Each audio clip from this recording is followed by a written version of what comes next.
भूत दया गाई पशुचे पालन, तान्हिल्या जीवन वना माझी।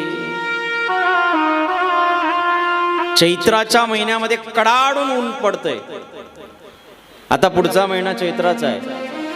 या चैत्राच्या आणि वैशाखाच्या महिन्यामध्ये आपल्या घरामध्ये तुटके फुटके मळके असतात, ते मळके भरून आपल्या टेरेसवर भरून ठेवा। रोज चिमणी पाखरं येऊन तिथं पितील, याला दया म्हणतात। पण माणसं हे करायला तयार नाहीये। आपलं भागलं ना बस, इतरांचं काही घेणं देणं नाहीये। दया दानम, दान सुद्धा शिल्लक राहिलं नाही। दान देताना माणसं सुट्टे पैसे काढतात, देवाच्या पेटीत टाकताना।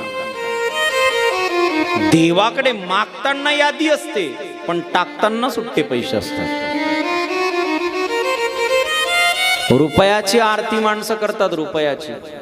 तुमच्याकडे कापूर किती रुपयाचा जाळता तुम्ही एका आरतीला?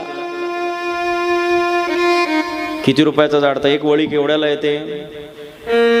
तुमच्याकडे कापूर जाळती नाही तुम्ही? मग बोला ना, रुपयाची येत असेल, 2 रुपयाची येत असेल, 5 रुपयाची येत असेल, बरोबर ना? 5 रुपयाची आरती जीव करतो, पण देवासमोर त्या आरतीच्या बदल्यात लिस्टच ठेवतो, जसा देवाला कामावर ठेवलंय। सुख संपत्ति घर आए, कष्ट मिटे तन का।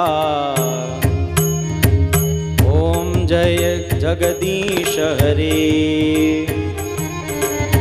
1 रुपये में सुख घर आवे, संपत्ति घर आवे। बीपी की गोली चले तो भी बंद हो जाए, 1 रुपये में इतना काम कर दे। लिस्टच असते माणसाची देवासमोर। कसं शक्य आहे माय बाप? दया दानम न विद्यते,